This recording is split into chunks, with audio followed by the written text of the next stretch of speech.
여러분 안녕하십니까? 사이언스 투데이입니다. 본격적인 여름 휴가철이 시작됐습니다. 주말인 내일부터 휴가 떠나는 분들 많으실 텐데요. 하지만 이번 주말엔 서울이 38도까지 오르는 등 전국적으로 더위가 절정에 달할 전망이어서 폭염과 사고 등에 유의해 안전한 휴가 보내시기 바랍니다. 오늘의 주요 뉴스입니다.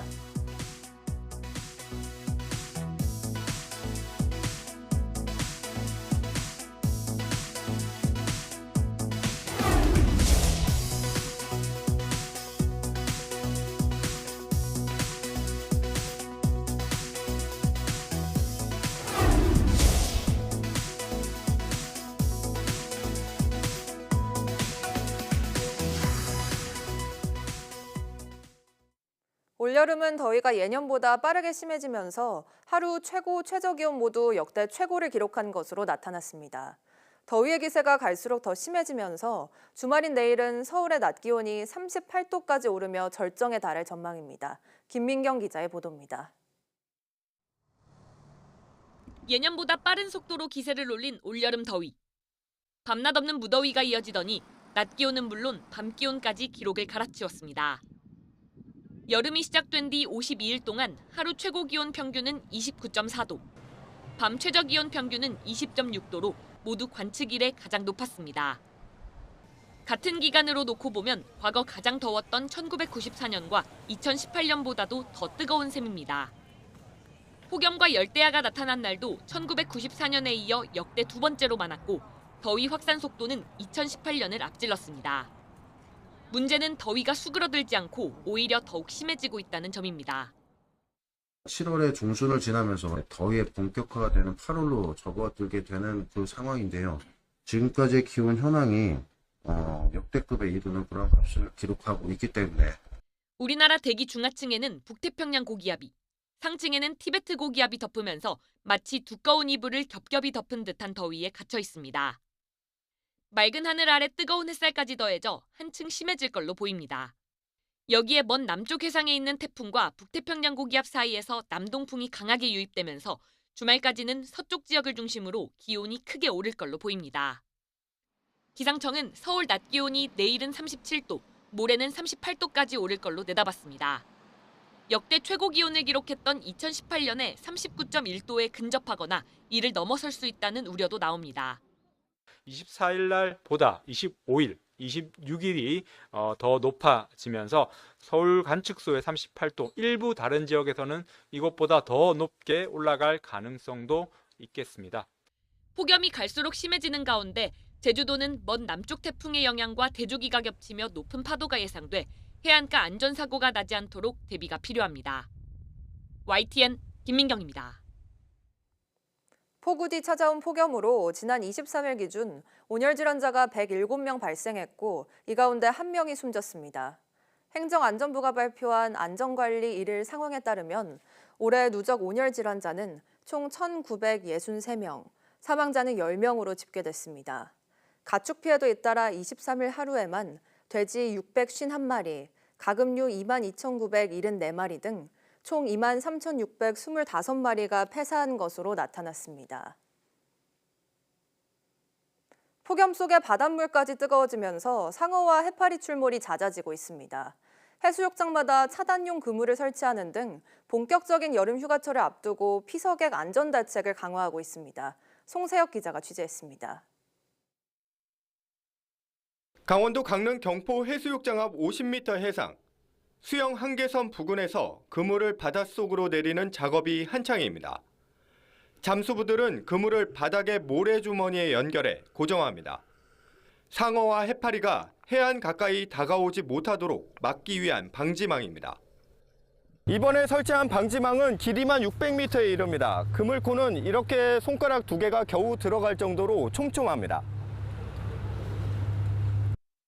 강원도는 애초 해수욕장 10곳에 방지망을 설치할 계획이었지만 14곳으로 늘렸습니다. 최근 강릉과 고성 해역 등에서 청세리 상어와 청상아리가 잇따라 포착돼 불안감이 커지고 있기 때문입니다. 해수 온도가 높아져 상어 및 해파리가 많이 발생할 가능성이 높아져서 근무양 설치해서 피서객의 안전을 도모하고자 하는 것입니다. 동해에서 잡힌 상어는 지난해 44마리로 1년 만에 3배 가까이 증가했습니다. 해파리 쏘임 사고 역시 강원 동해안에서만 지난해 618건으로 전년보다 13배 넘게 급증했습니다. 전문가들은 수온 상승을 주요 원인으로 꼽습니다. 실제로 동해 표층 수온은 최근 57년 동안 2도 이상 올랐는데 이는 지구 평균보다 3배 가까운 상승폭입니다. 수온 상승에 따라서 다랑어라든지 그 먹이를 따라서 지금 올라오는 거거든요. 2, 3년 전부터 급격히 나타나고 있고 갈수록 이건 더 심화될 걸로. 해경은 수영 가능 구역을 반드시 지키고 이상한 생물이 보이면 즉시 물 밖으로 나올 것을 당부했습니다. YTN 송세혁입니다. 극한호우로 인명피해가 속출한 경남 산청군에서 실종자 수색이 일주일째 이어지고 있습니다. 전날 기준 산청군의 인명피해는 사망 13명, 실종 1명입니다. 경남 소방본부는 구조대원, 드론, 중장비, 구조견 등을 동원해 실종신고 지점을 중심으로 구역을 확대해 남은 실종자를 찾고 있습니다. 지난 주말 폭우가 쏟아져 큰 수해를 입은 경기 가평에서는 농민들도 큰 피해를 입었습니다. 수확을 앞두고 물난리를 겪은 농민들은 생계도 또 복구도 막막한 실정입니다. 김희영 기자가 피해 현장을 다녀왔습니다. 6,600제곱미터 정도 되는 밭 한가운데가 텅 비었습니다. 도랑 근처에는 큰 나무가 쓰러져 있고 토사 잔해도 남아 있습니다. 10년 키운 포도나무가 있던 밭입니다. 시설물은 얽힌 채 무너져 버렸는데요. 한 달 뒤면 수확할 포도도 이렇게 바닥에 나뒹굽니다. 25년 넘게 밭을 일궈온 농민은 이렇게 큰 피해는 처음이라고 말합니다. 100한 그루가 망가졌다고 생각해도 한 1,000만 원 이상은 손실이지 아닌가 생각이 드는 거죠. 여기서 이렇게 꼴은 처음 보는 거예요. 인근에 있던 다른 포도밭도 넘친 물에 잠기고 쓸려 내려갔는데 또 다른 곳도 상황은 비슷합니다. 논에는 토사가 잔뜩 쌓였고 고추와 파, 토마토 등을 키우던 비닐하우스도 무너졌습니다. 수확을 앞둔 농작물은 물론 창고에 저장해둔 수확물까지 전기가 끊겨 상해버렸습니다. 입도 안 떨어질 정도고 뭐. 그래서 큰일 났구나. 네? 앞으로 어떻게 해야 될지. 물이 가슴 높이까지 들이찼던 우렁이 양식장은 폭우가 쏟아진 날부터 곧장 복구 작업에 나섰지만 소용이 없었습니다. 이제는 생업을 접어야 하는 건지 고민이 될 정도인데 고용하고 있는 이주 노동자들의 거취도 걱정입니다. 이제 한 300톤 정도 떠내려갔고 시설물은 하우스 2,100평, 노지 2,000평 잠겼고 제가 만약에 사업장을 정리하면 저 친구들은 다른 직장을 구해야 되는데 폭우로 삶의 터전을 잃어버린 농민들은 언제 다시 논과 밭을 일굴 수 있을지 망연자실한 모습입니다. YTN 김희영입니다. 갑작스러운 폭우에 하천이 순식간에 불어나면 물에 휩쓸리는 등 위험한 상황이 발생할 수 있는데요.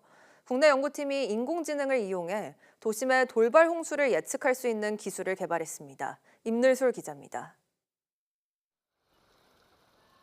이번 기록적 폭우 피해 도심 지역도 예외는 아니었습니다. 도로는 금세 물에 잠기고 차량은 움직이지 못한 채 도심 한복판에 갇혔습니다. 상대적으로 배수시설이 잘 갖춰진 서울 강남에서도 최근 침수 피해가 잇따랐습니다. 이렇게 도심 홍수가 잦아지고 피해가 속출하면서 국내 연구팀이 인공지능을 이용해 돌발 홍수를 예측하는 기술을 개발했습니다. 연구팀은 먼저 도심 지형과 배수시설 등 지리적 특성을 반영한 시뮬레이션을 만들어 홍수량을 도출했습니다. 여기에 강수량 등 방대한 기상 데이터와 침수 규모 등을 인공지능으로 학습시켜 침수 피해 위험까지 예측한 겁니다. 특히 국지적 호우나 기후변화의 영향까지 반영해 기존 시뮬레이션의 한계까지 개선했다는 설명입니다. 한계점을 극복하기 위해 AI 기술과 물리 모형을 같이 병합해서 좀 더 빠르게 침수 예측 지급을 하는 그런 모델을 개발하였습니다. 연구팀은 이 기술이 상용화된다면 하천 주변에 알림판을 설치해 주민들에게 신속하게 위험 가능성을 알릴 수 있을 것으로 기대했습니다. 정보를 제공하는 것을 넘어서서 시각화된 정보를 시민들에게 제공을 해서 좀 더 체감할 수 있는 정보를 빠르게 제공하는 것이 저희 최종 목표가 되겠습니다. 홍수 피해는 7, 8월에 집중적으로 발생합니다.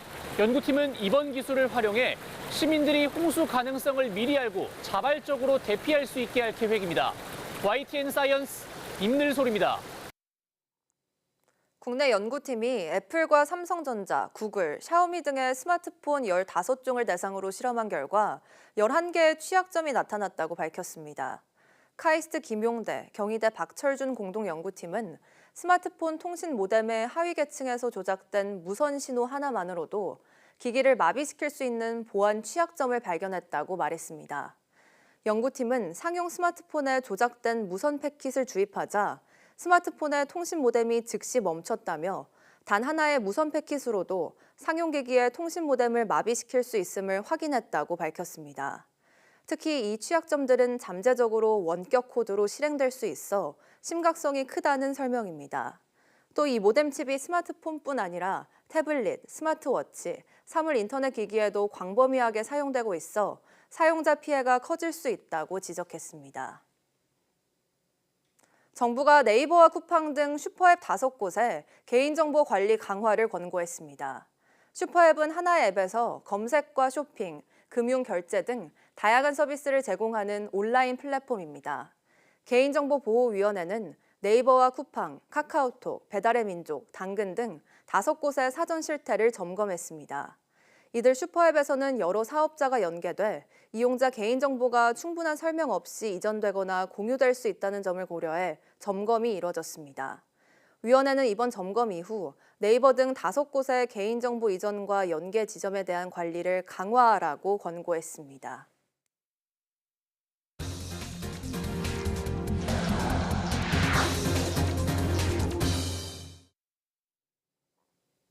민생회복 소비쿠폰 신청자가 나흘 만에 2,900만 명에 육박한 것으로 집계됐습니다.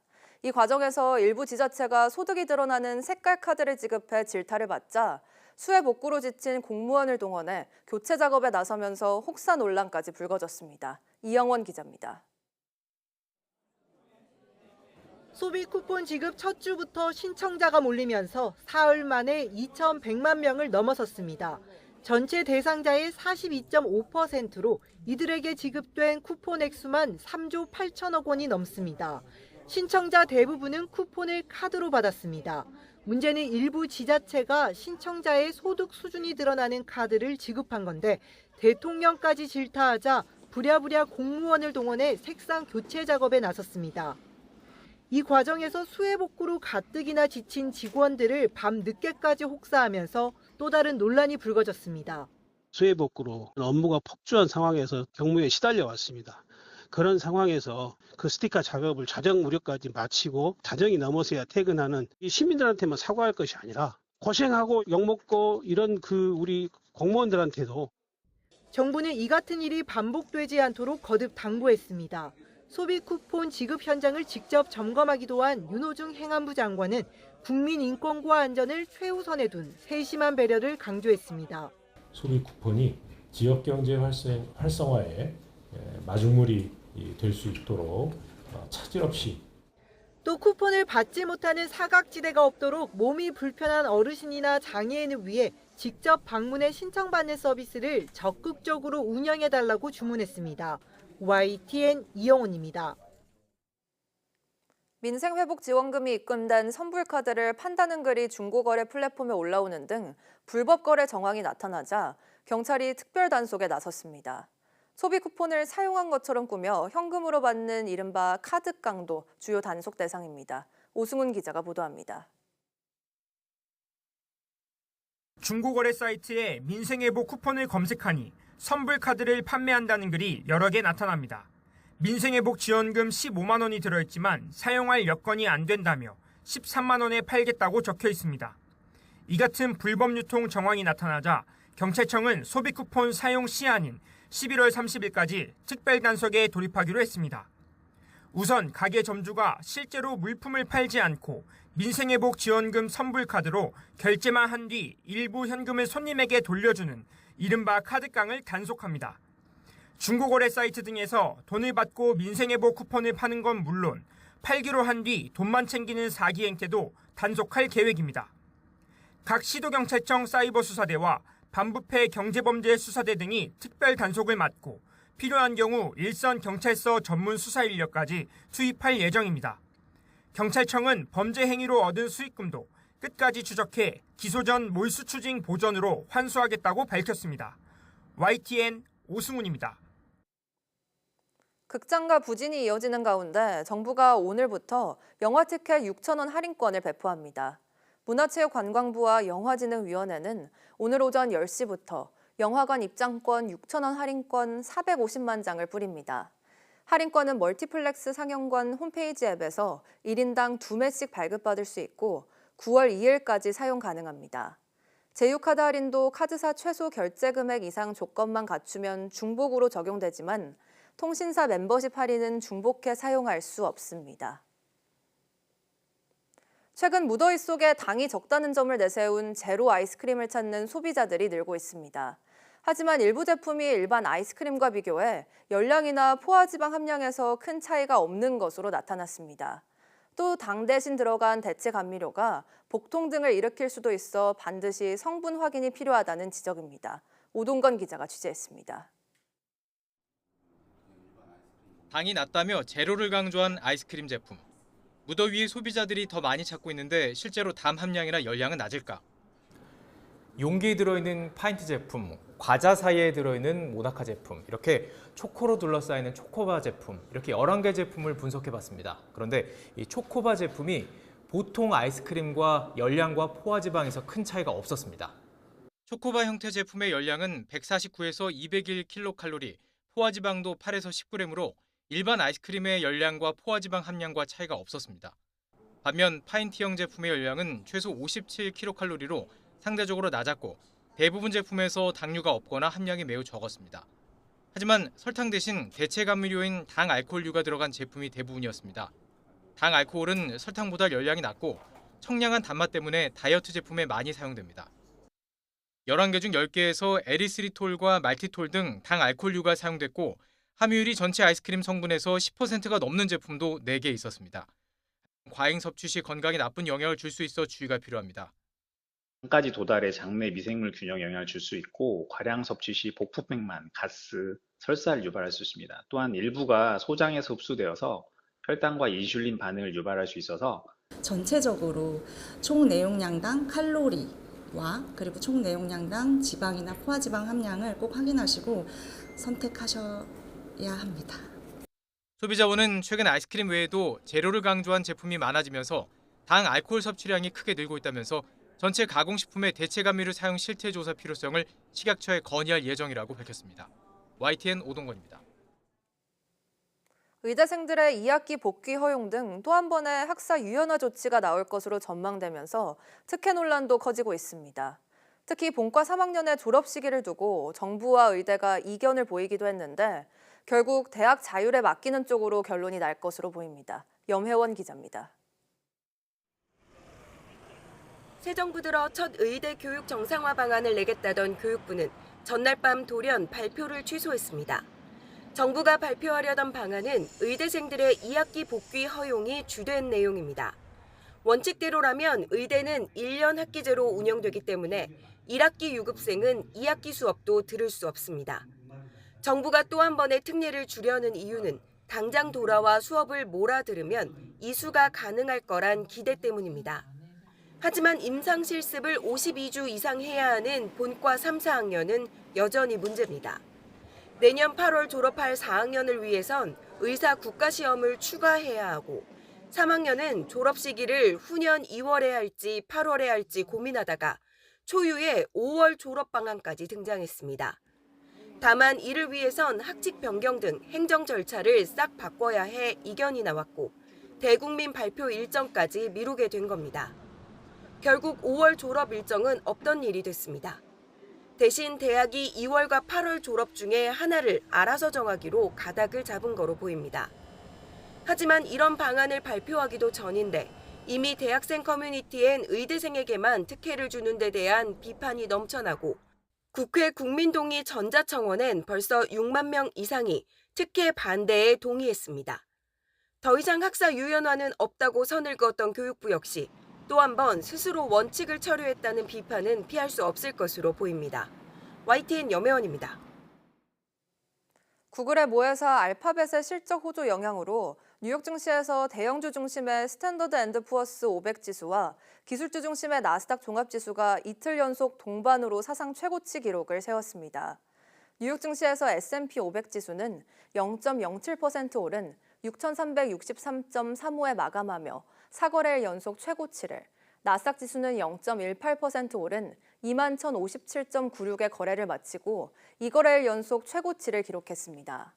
다만 30개 우량주로 구성된 다우존스 30 산업평균지수는 0.7% 내린 44,693.91의 거래를 마쳤습니다. 전날 구글 모회사 알파벳은 챗 GPT 등 인공지능 챗봇에 도전해도 AI를 앞세워 견고한 성장세를 증명한 2분기 실적을 발표하며 주가가 1% 올라 기술주 실적 발표에 대한 낙관론을 키웠습니다. 트럼프 미국 대통령은 다른 나라도 일본처럼 미국에 큰 금액을 투자하면 미국이 부과한 관세율을 인하할 수 있다는 입장을 밝혔습니다. 트럼프 대통령은 워싱턴 DC의 연방준비제도 청사공사 현장에서 다른 나라도 돈을 내고 관세를 낮출 수 있냐는 질문에 다른 나라도 돈을 내고 관세를 낮추는 것을 허용하겠다고 답했습니다. 트럼프 대통령의 발언은 미일 무역 합의에서 일본이 약속한 5,500억 달러 규모의 대미 투자를 기자들에게 설명하는 과정에서 나왔습니다.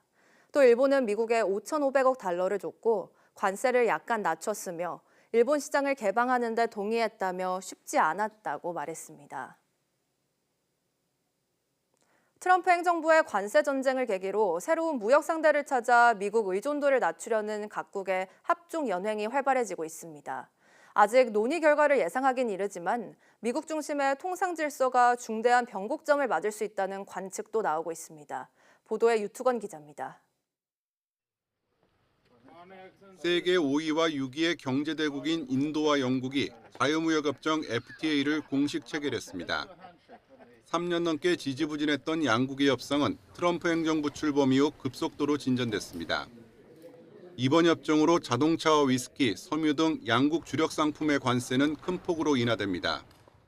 This is a historic day, a landmark moment for both of our countries. 세계 3위의 경제권인 유럽연합은 무역 다각화에 사활을 건 듯한 모습입니다. 이달 중순 9년간의 협상 끝에 인도네시아와 무역협정에 합의한 데 이어 일본이 주도하는 환태평양 무역협정에도 협력을 제안했습니다. 남미 공동시장 메르코스르와 합의한 자유무역지대의 비준을 서둘러야 한다는 내부의 목소리도 커지고 있습니다. Das Mercosur-Abkommen mit der Europäischen Union in diesem Herbst endlich abschließen. Das wäre ein wichtiger Durchbruch zur rechten Zeit. 미국의 51번째 주가 되라는 조롱에 이어 35% 관세를 통보받은 캐나다도 메르코스르와의 무역 협상을 사실상 공식화했습니다. 메르코스르는 인도와 동남아시아에 구애의 손짓을 하고 있습니다. 특히 50% 관세 폭탄을 맞은 뒤 미국과 정면으로 충돌하고 있는 브라질이 가장 적극적입니다. Sobre a diversificação do nosso intercâmbio comercial, incluindo nas áreas de aviação civil e de produtos de defesa. 아세안 의장국인 말레이시아는 노르웨이와 스위스가 주축인 자유무역지대와 동반자 협정을 맺었습니다. 미국을 대체할 새로운 시장을 찾으려는 흐름은 시간이 갈수록 더 확대될 가능성이 큽니다. 각국의 산업 구조나 안보 환경에 달라 실질적 합의로 이어질진 미지수지만 장기적으로 세계 통상 질서가 재편될 가능성도 배제할 수 없습니다. YTN 유투건입니다.